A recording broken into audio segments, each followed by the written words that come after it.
What's up, you guys? Nikkiey here with WarriorBabe, and welcome to our viewer Q&A that we do every single Friday. Happy Friday, where I take 4 questions from a previous live Q&A that I do every single Tuesday at 6 p.m. Eastern Standard Time over at facebook.com/WarriorBabe Nikkiey.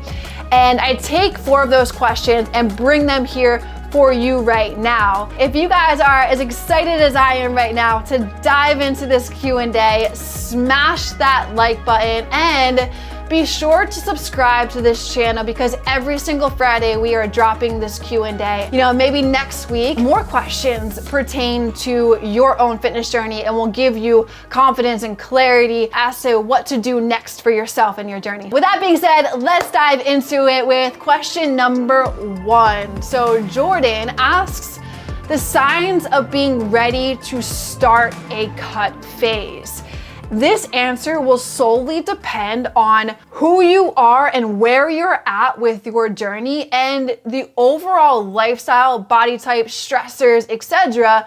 that you have. Everybody is going to experience their own journey moving forward in the fitness space. The answer to this is very, very individual, but let's just say that you have been working to build up lean muscle. You have been working to eat at a higher caloric intake around maybe your maintenance level. And if you don't know what maintenance is, or you don't know about any of these phases I'm talking about, cutting, maintenance, or building, definitely check out the videos that we have on this page, because I dive into each of the phases. But let's say you have been eating at the higher caloric intake, you've been really putting on and stacking on some lean muscle. You want to see more of that muscle definition. You want to see more striations. You want to see all the hard work that you're putting in be revealed. This is where I would say, if like your sleep is in alignment, if you have really spent some time of maintenance, if all your stressors are in alignment, you're not overly stressed, this would be a really good point to be like, okay, I want to reveal what my hard work has done and start to put myself into a cut, into a deficit, whatever you want to call it. That's where I would be like, okay, this is a good spot for that individual to start that journey. Let's move into question number 2. So Robin here, what are some signs that we should switch to pre-menopausal workouts?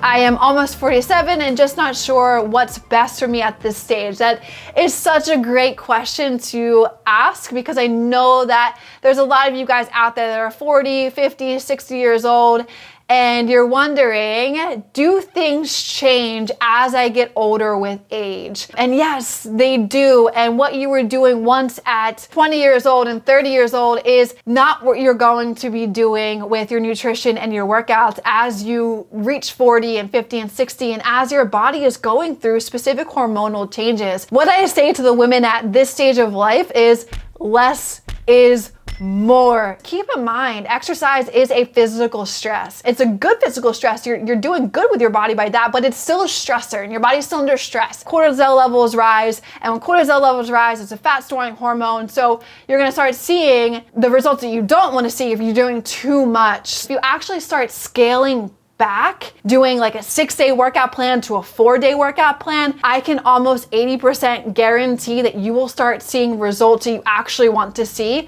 when you start implementing that kind of workout routine. Second to that is, a lot of people do supersets, which is a great and effective strategy when you're working out. You pair 2 exercises together and you do them back to back with no rest in between. It causes a lot of stress on the body when you do that. So something that we preach to women that are in the premenopausal, menopausal, postmenopausal world, we do less supersets and we do more straight sets. And there's more rest involved within those workouts. If you scale back, you're definitely gonna see more results that you wanna see. All right, question number 3. Having such a hard time hitting my protein goals without going over my fat allowance per day. Any go-to food options that you recommend that are high protein but low fat? Ways that you can hit your protein numbers without going over your carbs or your fats is really focusing on lean protein sources. Cottage cheese, Greek yogurt, egg whites, cooked or hard boiled, beef jerky, protein shakes, also chicken, ground beef at the higher percentage, ground turkey at the higher percentage.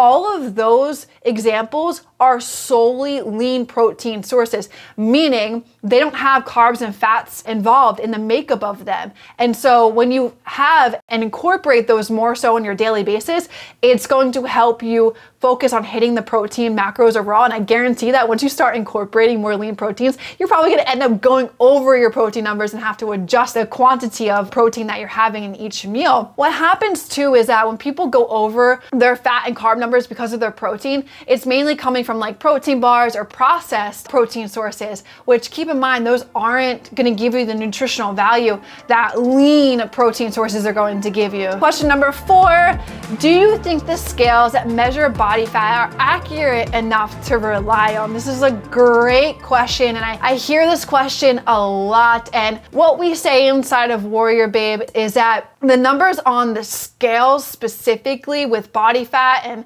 all of the different calculations that it does, they are not accurate. I remember for me specifically that when I stepped on one of those types of scales, I don't remember exactly what it was, it told me that I was 28% body fat. And I'm like, I know too much to know that that's not true. Yeah, no way, my 28% body fat. And if you guys have an accurate one that you know is pretty spot on, I'm welcome to hear it in the comments below. I would love to know that. If you want to use a scale, you can understand it's not accurate, but if you do use it, you're still gonna have a number that you could rely on, right? Whether it goes up or down, a number's gonna change if you're consistently following the right program. It's just not gonna be true to your actual body type. The best ways to measure your body fat, you could get the Amazon Halo, which is really good. And from what I've known with using it previously is that it is pretty accurate if you wanna just have an easy at-home method. But other than that, being able to get on an in-body scan at your local gym if they have it, that's pretty accurate. Also, going into a DEXA scan, that's one of the most accurate ways to be able to tell what your body fat is. You want to make sure that when you are measuring your body fat, you're treating it just the same way that you would measure your number on the scale. You're doing it in an empty stomach. You're doing it first thing in the morning. You're doing it after you go to the bathroom, and you're doing that every single time you measure that body fat. Because if you do it in the afternoon, it's going to give you something that is probably not going to be in alignment with your last testing. So I hope you guys enjoyed that. If you guys did, remember to subscribe to this channel because every single Friday we're coming in hot with 4 new questions,